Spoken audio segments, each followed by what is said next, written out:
Saksakallan gunarnavasya Vande Guru Sri Charanarvindam.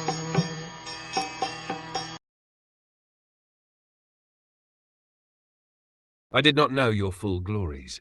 For this reason, I threw arrows of sharp words at you in the open assembly, although you did not take them into account.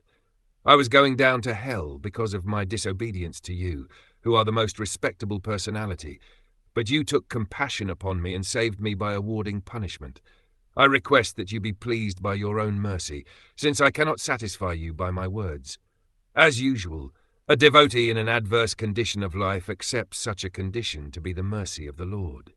Factually, the insulting words used by Daksha against Lord Shiva were enough to have him thrown perpetually into a hellish life. But Lord Shiva, being kind toward him, awarded him punishment to neutralize the offense. King Daksha realized this, and feeling obliged for Lord Shiva's magnanimous behavior, wanted to show his gratitude. Sometimes a father punishes his child, and when the child is grown up and comes to his senses, he understands that the father's punishment was not actually punishment, but mercy.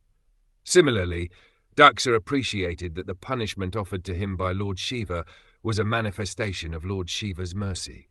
That is the symptom of a person making progress on the path of Krishna consciousness. It is said that a devotee in Krishna consciousness never takes any miserable condition of life to be condemnation by the Supreme Personality of Godhead. He accepts the miserable condition to be the grace of the Lord. He thinks, I would have been punished or put into a more dangerous condition of life due to my past misdeeds, but the Lord has protected me. Thus I have received only a little punishment as token execution of the law of karma.